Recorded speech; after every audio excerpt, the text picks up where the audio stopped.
nós estamos a querer movimentar-nos um pouco na área do desenho de inspiração biológica. É um processo de desenho que está cada vez a ter mais relevância dentro do panorama do desenho ecológico, porque está a querer abordar essa problemática ecológica dentro de um processo ou dentro de uma ideia mais de coerência. Ou seja, ao invés daquilo que a sustentabilidade, o movimento green e o eco andam a querer fazer, que é cada vez fazer menos mal, ou assim, menos mal ao ambiente, e isso o movimento bio quer ter uma atitude mais participativa, mais coerente, por isso está a querer entender como é que o processo biológico funciona para depois aplicar isso ao desenho e tentar ser mais participativo e estar a jogar com as mesmas armas, por assim dizer. Claro que ainda há muita investigação para se fazer. Dentro desta área já estão a surgir algumas estratégias de desenho, onde podemos enumerar aqui umas como se chama a biofilia, as arquiteturas vivas, a biomimética, a arquitetura genética, a morfogenética digital e a arquitetura metabólica. A biofilia acaba por ser uma das estratégias de desenho, se calhar um pouco mais superficiais, porque não interfere tanto com o desenho humano que se faz atualmente. Normalmente o que se faz mais é tentar puxar a natureza ou o meio ambiente para dentro dos edifícios ou para dentro mais do desenho. Por isso acaba por ter um aspecto um pouco mais normal e dá a ideia que às vezes está mais pintalgado, mais de verde ou com plantas do que outra coisa. Depois temos dentro também deste grande campo, temos também as arquiteturas vivas. Aqui já é um conceito um bocadinho diferente, que é a manipulação do crescimento, sobretudo de árvores, às vezes árvores que conseguem ser mais manobráveis, como o salgueiro, e a partir daí, à medida que elas crescem, vai-se tentar dar uma forma de edifício ou de ponto, ou seja, mais do que for. Isto é uma técnica que já é muito conhecida há mais de 2000 anos, que é chamada de pleaching. Uma outra vertente, que é a arquitetura genética, que é uma vertente ainda muito utópica, que é um pouco de estar a trabalhar a genética, é como se agarrássemos numa semente, alterássemos, plantássemos, e essa semente, à medida que cresce, vai fazendo um edifício, vai fazendo de outra forma, vai fazer mais um design. Portanto, isto é um conceito ainda muito utópico, mas que já se começa a falar cada vez mais. Depois ainda temos um outro movimento, que é a arquitetura metabólica. Aqui este conceito é tentar agarrar em organismos vivos e tentar utilizar o metabolismo com que eles geram ou transformam mais a matéria e aproveitar essa matéria para construir e para modelar, seja edifícios, seja mais o que for, ou seja, utilizar as propriedades metabólicas dos organismos para conseguir criar uma matéria mais natural possível. Depois isto agora já começam a entrar conceitos mais conhecidos, que é mais da biomimética. A biomimética foi o primeiro conceito, por assim dizer, que começou a preocupar-se mais com a qualidade da forma biológica, ou seja, eles tentam copiar as qualidades que as formas biológicas têm para aplicar no desenho humano para resolver os mesmos problemas que encontramos no desenho humano, que encontramos mais a nível ecológico. E, por fim, encontramos um palavrão assim um bocadinho maior, que é a morfogenética digital, que já é um conceito um pouco mais avançado, é o conceito mais de ponta neste momento. Aqui há uma grande mudança mais na ideia de como se concebe o desenho. Já não é o próprio designer ou o arquiteto que tenta fazer a manipulação mais do desenho, mas é tentar encontrar padrões, descodificá-lo em sistemas generativos e computacionais e gerar algoritmos que geram a forma, e acaba por criar estes sistemas mais complexos. Dentro desta panorâmica, que tentei explicar assim de uma forma mais breve, nós estamos a querer entrar numa vertente que se pode chamar biodigital design, ou seja, queremos fazer desenho de inspiração biológica, mas queremos ter um forte apoio ou recorrer fortemente a software e a fabricação digital.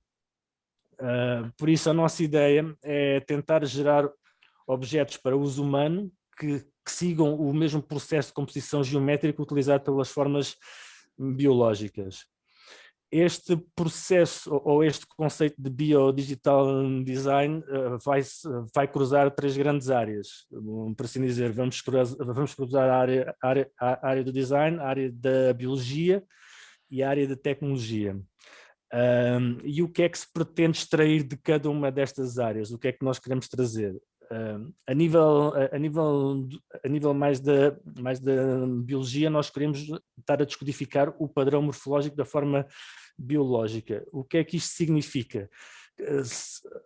Todos os seres vivos, independentemente da forma que eles se apresentam, é possível conseguir identificá-los. Se conseguimos identificá-los, quer dizer que eles seguem um mesmo tipo de desenho, apesar de terem uma forma completamente diferente. E é esse padrão que dá essa assinatura para nós conseguirmos identificar que nós queremos agarrar e descodificar para trazer para o desenho humano. Na parte mais do design, o que nós queremos fazer é implementar o padrão biomorfológico que identificamos e estar a cruzá-lo com algumas regras que nós precisamos a nível humano, mais de funcionalidade e de ergonomia, não é? Para conseguir pôr os objetos a funcionar a nível humano, mas utilizando uma linguagem ou um padrão de concepção biológico. E a nível da tecnologia, queremos recorrer a processos de modelação e de fabricação digital, isto por uma simples razão, porque o processo de geração biológico é um processo muito complexo. E vamos ter que utilizar uma espécie de uma linguagem que o desenho humano tem praticamente posto de lado, que é estarmos a trabalhar com coisas muito irregulares. Enquanto nós ultimamente temos trabalhado muito com a regularidade e as coisas sempre o mais direito possíveis, o desenho biológico ele trabalha muito com a irregularidade e sempre com tudo muito diferente. E para isso, para conseguirmos processar toda essa informação que é bastante complexa, estarmos a recorrer a ferramentas digitais acaba por ser sempre muito mais rico e acaba por facilitar todos esses cálculos. Dentro destas três grandes áreas que tive agora mais a falar, nós a partir daí queremos desenvolver uma metodologia para a geração de modelos. E essa metodologia vai assentar em três parâmetros. Um é o processo de desenho, outro é o processo de fabricação e o outro é a materialização. A nível do processo de desenho, nós queremos ou estamos a tentar implementar ferramentas digitais que se baseiam em desenho generativo.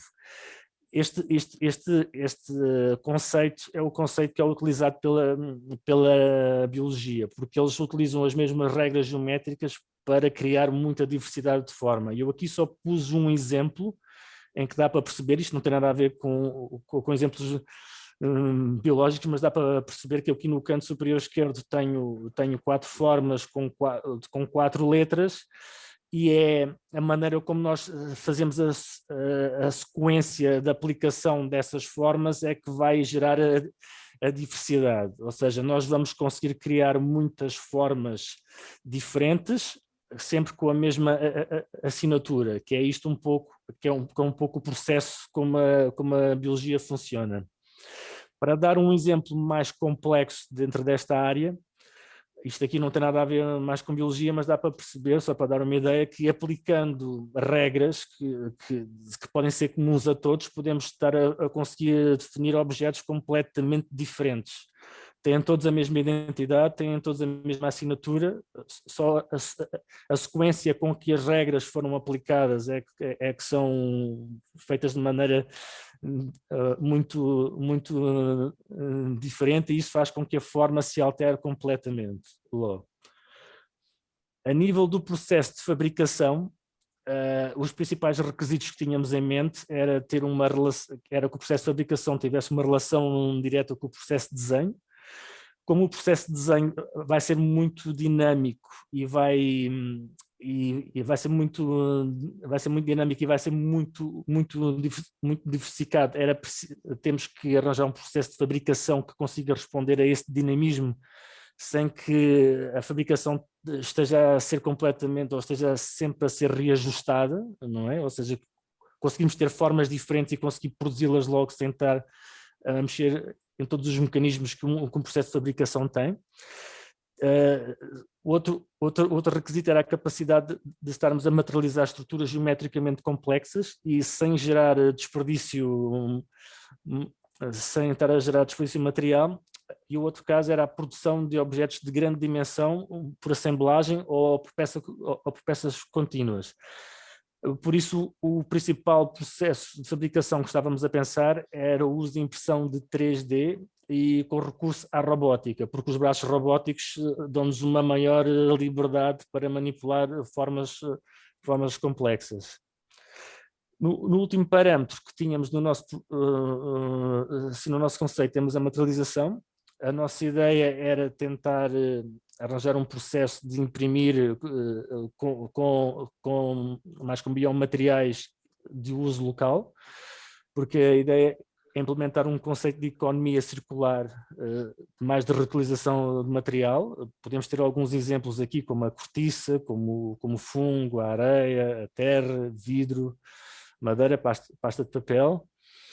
E para demonstrar que isto não é assim tão utópico, já existem alguns processos, alguns exemplos que já estão a aplicar tanto a nível de mobiliário urbano, ou mobiliário em casa, não é? Mais de decoração, onde já está onde já está a utilizar estes materiais e utilizando o processo de fabricação digital, que é a impressão de 3D.